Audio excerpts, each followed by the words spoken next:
Hey folks, on today's episode of Northern Outlier, I'm going to be showing you how to build a quick, easy, and relatively cheap live edge bench out of this beautiful slab of white pine you see in front of me. Stick around, I'll walk you through step by step, show you how you can do this yourself at home. First of all, make sure to hit that like button, hit subscribe down below if you haven't already. Stay tuned and enjoy. For this easy DIY bench, you're going to need a live edge slab. I have a 6-foot piece of white pine here in front of me, 2 inches thick, kiln dried, sanded, plain, ready to go. I got this from Home Depot. It was relatively inexpensive. Make sure if you get a live edge slab, if it's not dried out, allow some time for drying, because otherwise you might have shrinking issues. Live edge slabs can be either relatively cheap or really expensive. Depends on the type of wood, how finished it is, where it's coming from, so choose wisely. As for the legs for the bench, I'm using 3/4 inch steel black pipe. As you can see, I've got it roughly assembled as it's going to be in front of me. It all just kind of threads together, relatively cheap. You can find it in any local hardware store. I found it online from a distributor. It was shipped right to my house, cheaper than any store. There is a little bit of finishing work. I'm going to show you how to finish it. I need to remove a bit of an oil coating on it, and then I'm going to paint it with black Rust-Oleum paint as well. So the first step in making the bench is cutting your slab to size. In my case, I have a 6-foot slab. I don't need a 6-foot bench. I'm cutting mine at 40 inches. I've gone and measured 40 inches to this point. So now I'm going to go ahead, I'm going to cut that, and then we can move on to the next step. Always measure twice, cut once.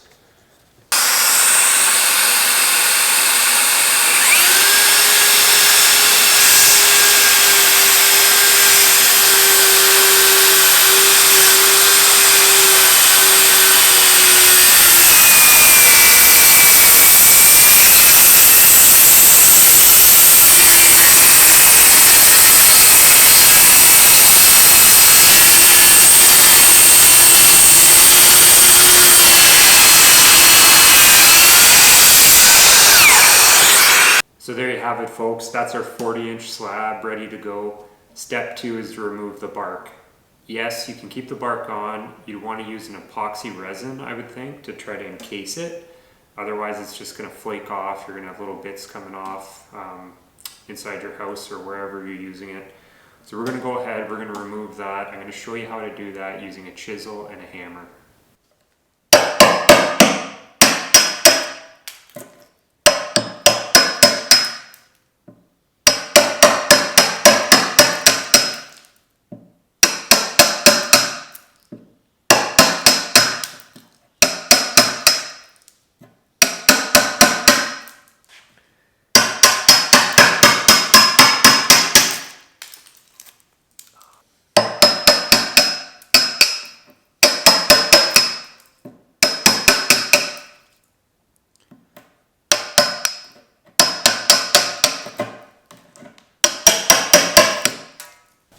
Be a little bit more careful than me. I've gone and I've nicked it in spots, which isn't good. You just want to go a little bit slow.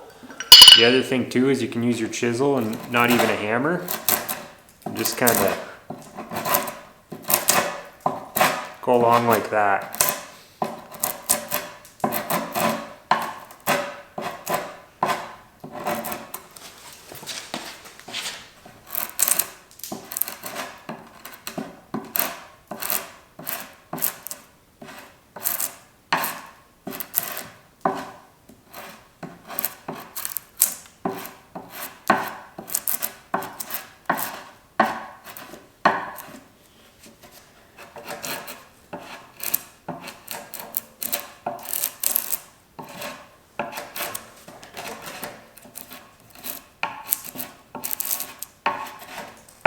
So I'm just working the chisel along, chipping off pieces of the bark. I really like this technique. It's a little bit easier than using the hammer. It's a little bit more fine-tuned. I know what some people are thinking. They're thinking, oh, it's a live edge. You got to leave that bark on. You can if you want, but I feel like it's a little bit easier to remove it. Some people do, some people don't. This is a tedious process, but definitely worth it in the end. So now that we got most of the bark off, I'm going to experiment a little bit. I'm going to run the orbital sander along that edge and see if I can kind of clean it up a little bit. I did chip parts of the wood. Maybe I was going too fast, I don't know. But we're going to run the sander over it. We're going to see how it looks. Worst case scenario, that'll be the part facing the wall, and I'll take my time on the other side. So let's get back to it.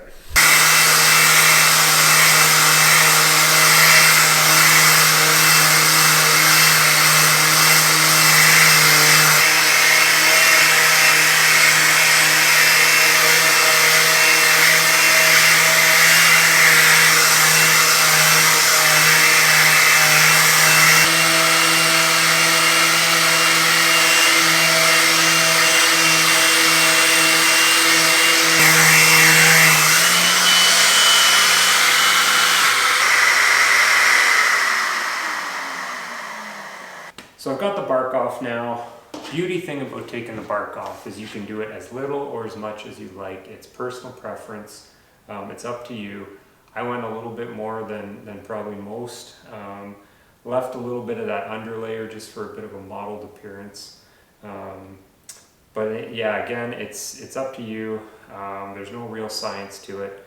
But the next step for us is to do a bit of sanding. I know it's been planed and sanded, but we're going to do a little bit of sanding, smooth it out, make it real nice, and get it ready for stain.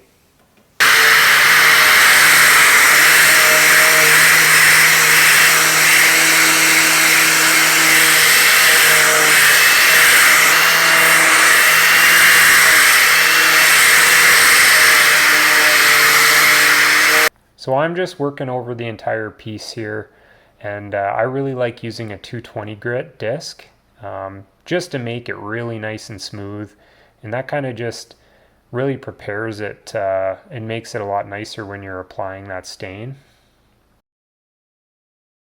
So we did all the sanding, it's good to go. Took a little bit of work to sand it down, but I went over the top. I used a 220 on my orbital sander and kind of just really smoothed it out. It's nice and smooth now. Went along all the edges. I rounded the edges with that orbital sander as much as possible, just in case anyone were ever, would fall into it, or even when they're sitting on it. I don't want a sharp edge digging into people's legs. So rounded those off. It's all good to go. We're going to run over it with a tack cloth. Tack cloth will take off any kind of fine dust, kind of clean it right up, and prep it for that stain. So let's get back to it. So the next step is to take your tack cloth, wipe down the entire surface with your tack cloth. It is essentially, as it sounds, it is tacky, so it removes all the fine dust that's left on the board when you're sanding. Cleans it up, prepares it for the stain.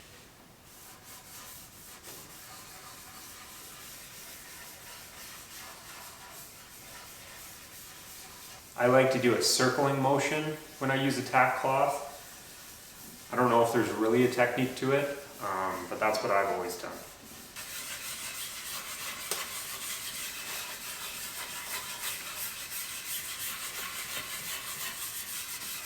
Now that we've gone and removed all the dust, our next step is to apply our pre-stain conditioner. So we're going to be doing that using a brush.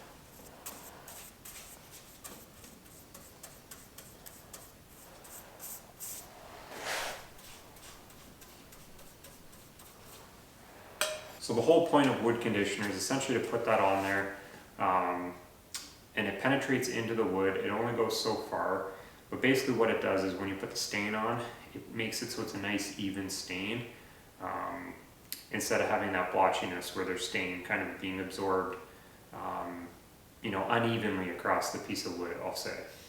So we've waited about 15 minutes since we put the conditioner on. Now I'm just going to go ahead and lightly kind of wipe it just to get rid of any excess that's sitting on there.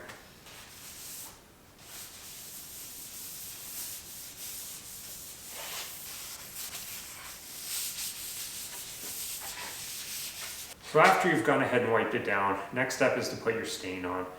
Wood stain conditioner says apply the stain within 2 hours. I've waited, 20, 25 minutes. I'm going to jump right into it. Again, we're using Minwax Special Walnut. First step is to go ahead and open it up, mix it really well.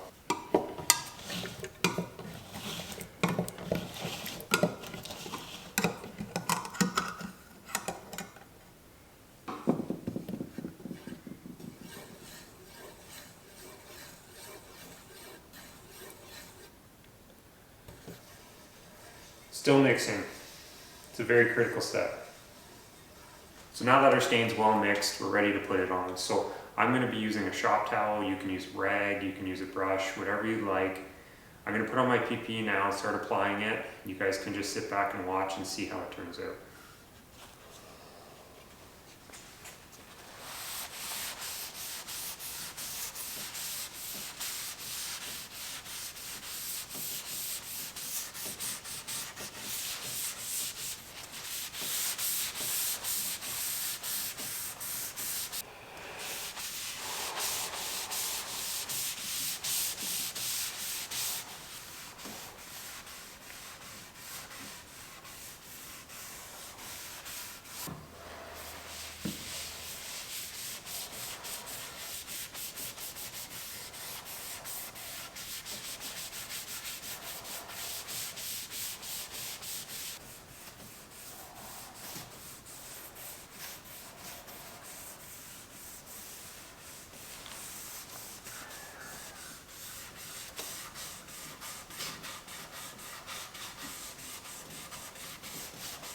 So I've got one coat on.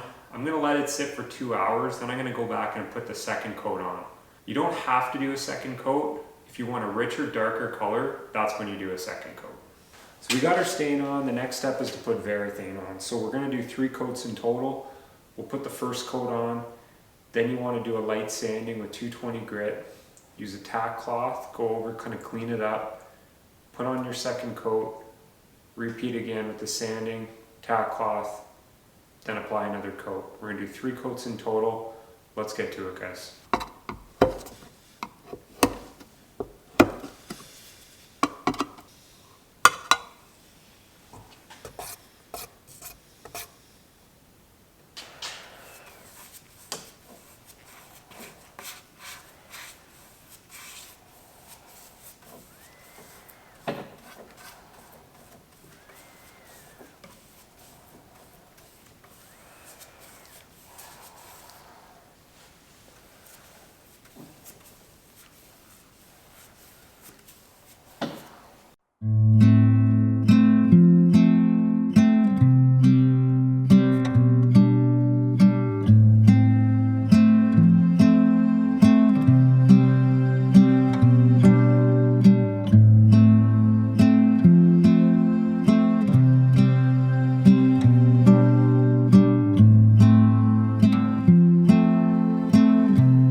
So we got our wood stained, we got it Varathane. Let's shift our focus to the legs now.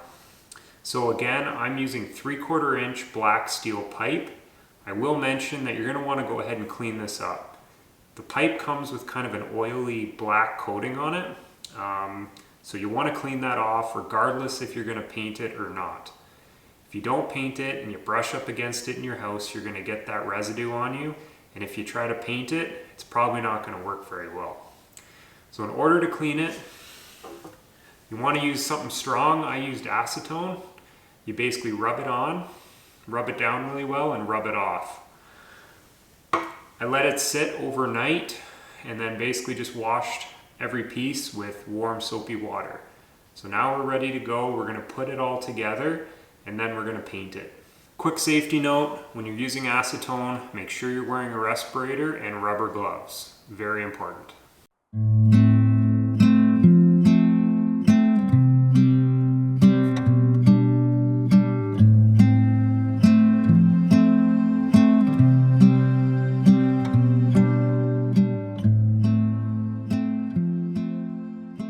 So the one important thing when you're putting this together, just a note, the threads on this are tapered. So that means that basically when you're inserting it and putting it together, you're never actually going to get it tight where you don't see threads. You're always going to see a little bit of threads. It'll be next to impossible to actually tighten it up completely. So if you don't like that, I don't know what you can do. But basically what I'm doing here is just using vice grips and wrenches and just tightening it as much as I can so it's not going to come apart.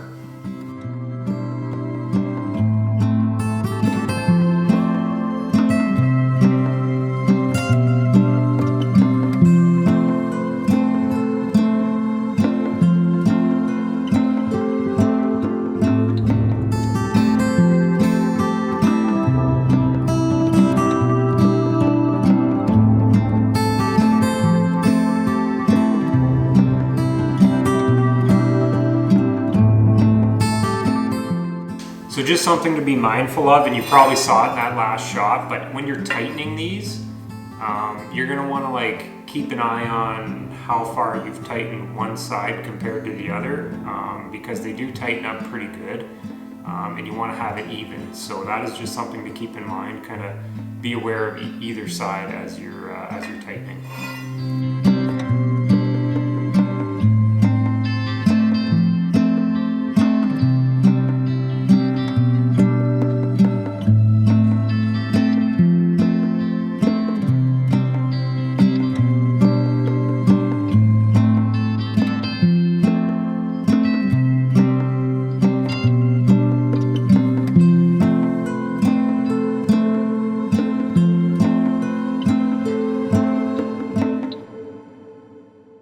So all the pipe is together and ready to paint. I checked for level, it's pretty much spot on. It's slightly off. I think my plan will be is once I'm ready to put it all together, I'll double check the level then, and if I have to, I'll put a little bit of a shim underneath the wood. Not too concerned. I don't think it could be exactly 100% accurate. The only way to do it that way would be to probably count the number of turns as you're tightening everything and then replicate it on each piece. Maybe I should have done that, but I didn't, so it's pretty good. We'll see how it turns out. So now that the legs are together and fairly level, I'm gonna go ahead and paint them. So I want a bit of a matte black look to it. So I'm using Rust-Oleum oil-based enamel. I'm gonna do 2 coats, and that should give me great coverage.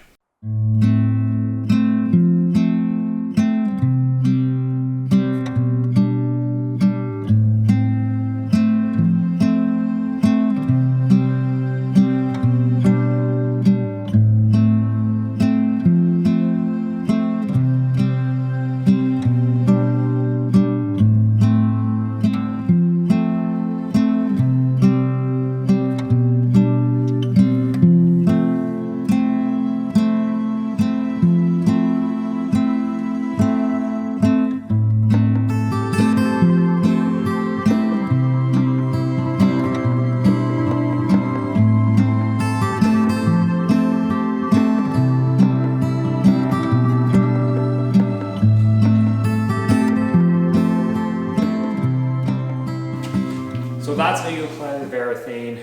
I ended up doing 4 coats in total. I know I said I was doing 3. I do everything in excess if you haven't figured that out already. In between each coat, lightly sand again, 220 grit sandpaper. Use a tack cloth to get off all the little fine bits. Reapply another coat. Do that at least 3, if not 4 times. After that final coat, let it sit for about 24 hours and then you can put the legs on. When you put the legs on, try to center them as much as possible on the wood. And then I just use number 8, 1.5 inch wood screws. Drill a pilot hole first and then put your screw in, and then you're done.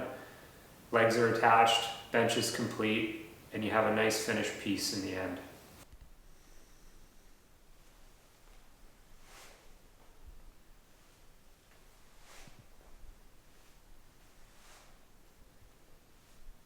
So there you have it, guys. That is how you build a simple entryway bench, which looks great in your home.